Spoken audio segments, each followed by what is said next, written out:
Sur ce plateau, justement, le ministre du Budget, Abdoulaye Daouda Diallo, bonsoir. Bonsoir. Bienvenue sur ce plateau. Nous venons de suivre cet élément sur le ministre du Tourisme, Youssou Ndour. Vous avez participé avec le Premier ministre aux travaux. Pourquoi l'application de cette mesure? Pourquoi une telle réciprocité?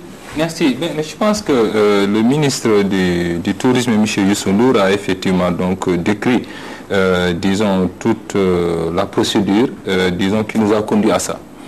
Nous avons constaté qu'au moment de la mise en application de cette disposition, notamment pour compter du 1er juillet de cette année, il y a eu déjà des contrats qui ont été noués entre les tours opérateurs et justement certains touristes qui souhaitent venir au Sénégal.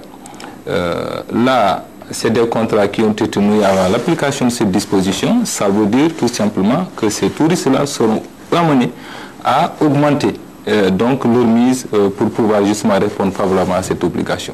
Ce qui se passe là, c'est une chose, soit ils diront que moi, je ne peux pas mettre quelque chose en plus de ce que déjà donné, ce qui justifie notre relation contractuelle, et du coup, ce sont les tours opérateurs eux-mêmes qui seraient obligés donc de payer le visa en lieu et place de ces touristes-là. Surtout que le Sénégal n'est pas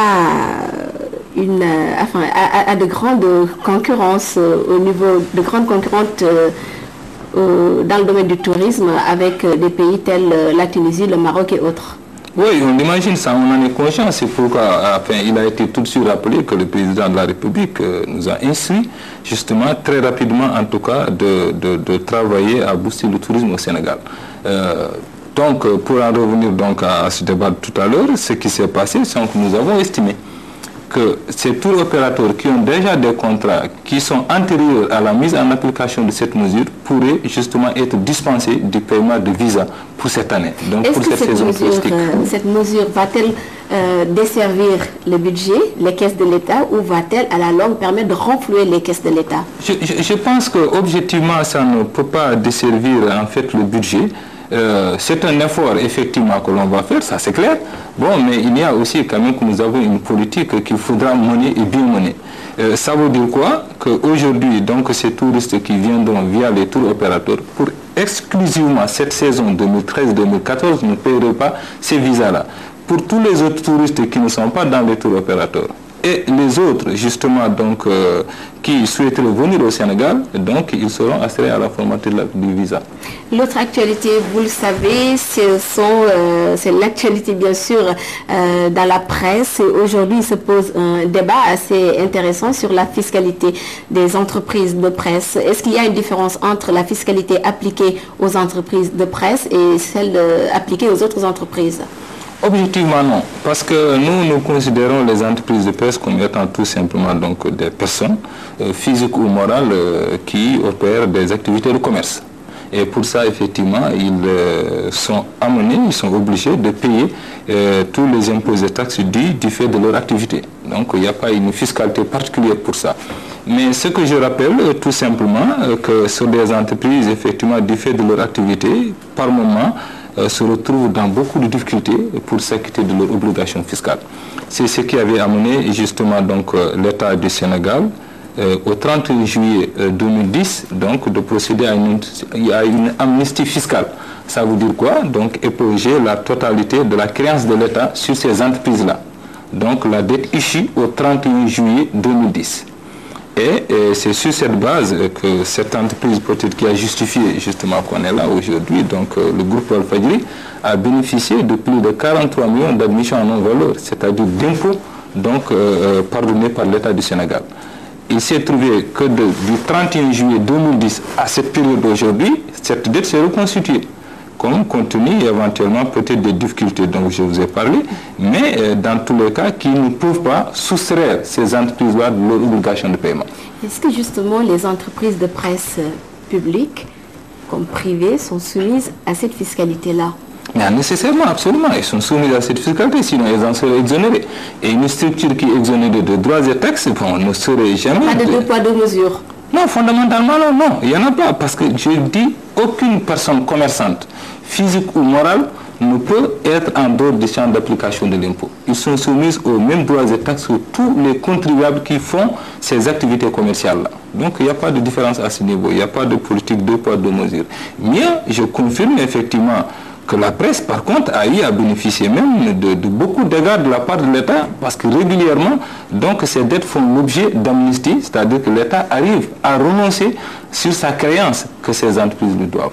L'État est si généreux que c'est avec les entreprises de presse. Donc, vous savez, disons, le pays c'est un tout, et nous pensons quand même que les organes de presse sont une nécessité dans le cadre véritablement de l'équilibre de notre pays. Et par rapport à ça, par moment, il nous arrive bien évidemment de voir quand même comment les accompagner dans le cadre de ce paiement. Alors, c'est pourquoi nous, au-delà de cette amnistie, la dette s'étant reconstituée, je confirme aujourd'hui qu'elle fait plus de 7 milliards, et les poursuites qui ont été opérées ne l'ont pas été exclusivement donc à l'encontre du groupe Walfadjri. Mais c'est des poursuites qui ont été opérées à l'encontre de toutes les entreprises. De tout mauvais payeur. Exactement. Bon, je ne dirais pas de tout mauvais payeur, mais en tout cas de toute personne, de toute entreprise, disons, de presse qui ne s'est pas acquittée de sa dette fiscale. Y compris justement la RTS qui est là. Vous êtes sur notre plateau. Ben oui, je le rappelle que la RTS est aussi concernée par la mesure. Allez, nous, on va s'acquitter de nos responsabilités. Est-ce que cette fiscalité est mensuelle, annuelle? Et d'ailleurs, comment se fait le calcul?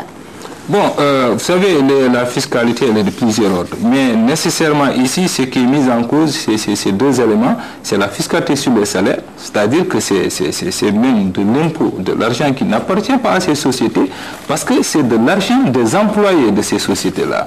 Je donne votre exemple. À la fin de chaque mois, vous avez votre salaire. Et sur ce salaire-là, il est retenu un impôt, donc comme étant votre contribution, vous, employé de la RTS, justement, donc pour le compte de l'État du Sénégal. Alors, c'est ce qu'on appelle l'impôt retenu à la source sur les salaires. Cet impôt-là, il est mensuel. À chaque fois que votre salaire est payé, cet impôt-là est dû et doit être reversé au plus tard le 15 du mois qui suit la perception de cet impôt-là. Un autre impôt qui généralement fait aussi des difficultés, c'est la TVA. À chaque fois qu'il est fait l'objet effectivement donc d'une prestation de service ou d'une publicité ou en tout cas de toute activité qui entre dans le champ d'application de la TVA, cet impôt est nécessairement dû. Et là aussi, il y a donc cette TVA qui est collectée parce qu'il est à la charge quand même du client de cette société-là pour laquelle tout simplement il est demandé à cette entreprise ou cette personne commerçante de faire la retenue encore et de faire la déclaration et de verser tout en enlevant même la taxe qu'elle a supportée elle-même au moment de cette déclaration-là. En cas de non-paiement, quelles sont les sanctions encourues? Alors, en cas de non-paiement, on a toute une procédure. D'abord, c'est qu'il y a un rappel, tout simplement par une simple correspondance, où on vous invite quand même à venir faire des efforts de paiement. Le deuxième élément, c'est une mise en demeure qu'il faut suivre. Une mise en demeure, c'est encore un autre état de rappel pour vous dire que vous devez vous acquitter de votre dette fiscale.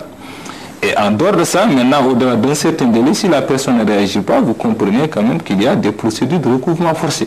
Peut-on aller jusqu'à la fermeture de l'entreprise en question? Absolument, absolument. Il y a d'abord donc ces procédures des exploits donc par voie d'huissier qui viendra vous porter quand même encore l'information pour vous demander de faire un effort de paiement dans les 3 jours ou de vous rapprocher de votre créancier, c'est-à-dire l'État, et de voir dans quelle mesure vous pouvez payer. Si vous êtes en mesure de tout payer, c'est très bien. Si vous ne pouvez pas le faire, l'agent des impôts est dans les dispositions d'accorder un moratoire à toute personne qui manifeste sa volonté de payer.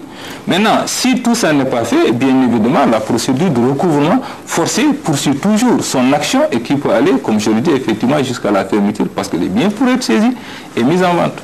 Alors récemment, il y a un nouveau code général des impôts avec bien sûr une baisse de la fiscalité sur les salaires. Est-ce qu'au niveau des entreprises de presse, cela a suivi? Nécessairement, c'est ce que j'ai dit, c'est-à-dire ce code est appliqué pour compter du 1er janvier de l'année 2013.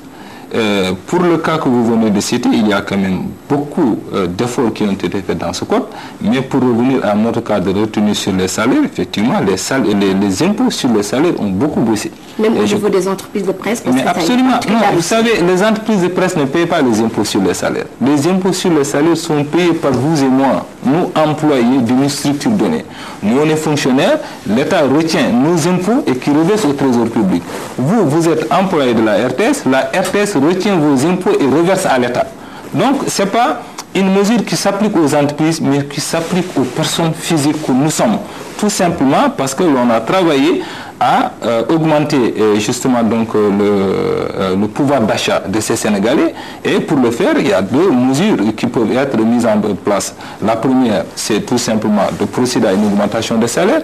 Et la deuxième, ce qu'on a estimé être quand même la plus conforme à nos objectifs et surtout qui se traduira directement par une augmentation du pouvoir d'achat donc de la personne, et j'imagine que vous l'avez constaté vous-même à la fin du mois de janvier, c'est justement de réduire cet impôt pour augmenter quand même le pouvoir d'achat de ces ménages-là. Ne pensez-vous pas que baisser la fiscalité pour les entreprises de presse est beaucoup plus avantageuse pour les patrons de presse que l'aide à la presse en tant que telle? Bon, on est en train d'évaluer la mesure, je l'avoue. C'est encore en étude et c'est pourquoi je ne peux pas me prononcer sur les résultats, mais je reconnais effectivement que l'aide, très souvent, elle n'est pas utilisée à bon escient, alors qu'effectivement, cette fiscalité pourra frapper globalement quand même l'activité de l'entreprise. Et dans ce cas, je conviens avec vous, effectivement, qu'il y a une prise de réflexion à ce niveau-là. Abdoulaye Daouda Diallo, je vous remercie. Je vous remercie. Je rappelle que nous recevions sur ce plateau le ministre du Budget. Nous parlons de